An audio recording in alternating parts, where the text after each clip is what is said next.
Hey everyone, in today's stitch video, I'm going to show you how to knit the cellular stitch.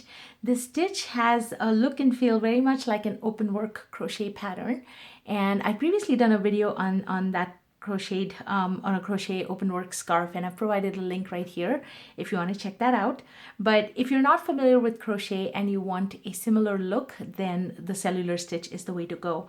I think it's called cellular because when you look at the stitch itself, you can see how it forms these nice little rectangular cells. So let me show you how this stitch is knit up.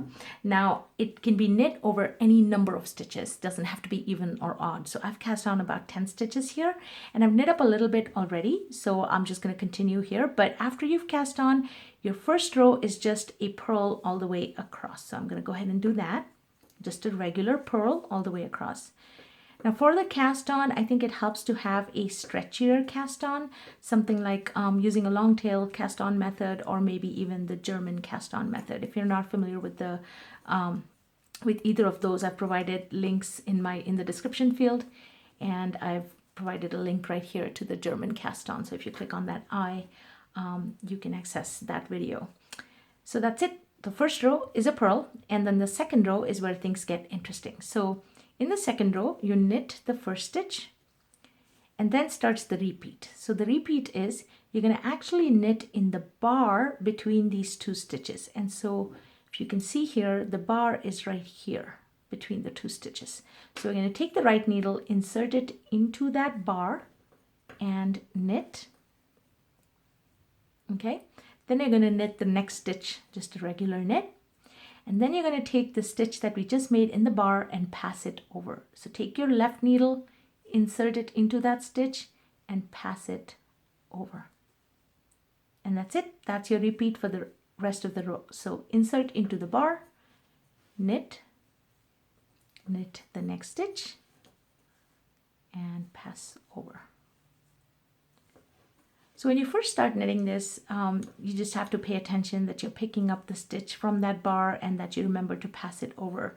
When I was working on my little project that I showed you at the start of the video, I made a couple boo-boos when I wasn't paying attention. I was watching TV and trying to knit this, and I forgot to either knit the stitch in the bar or I forgot to pass it over. So once you pay attention to it, at least in the initial rows, and your hand gets set, then you'll hopefully be able to do it and maybe watch TV and do it. Because yes, it is just a 2-row repeat, so it might get a little bit boring, but I think it's still a fun stitch to knit up. Now one point about this stitch, and you'll see this happen right here, is as you knit this, you can see how the work is going towards one direction, like that. And unfortunately that just happens. It's just the nature of the stitch. So this is a piece that a stitch that you will need to block your finished piece. So to do that, here's another little swatch that I've knit up that you can see is biasing that way.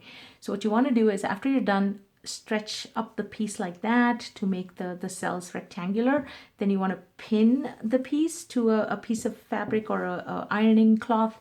Just pin it, use push pins or sewing pins to pin it all the way around. And then you want to use a iron or something I usually use the iron on the steam setting, holding it up about an inch or a couple inches above. You don't ever want to touch the iron to the fabric, especially if you're using wool acrylic blends or just wool. Even just hold it above an inch or two with the steam setting, let the steam set in, and that will let it set and form just regular.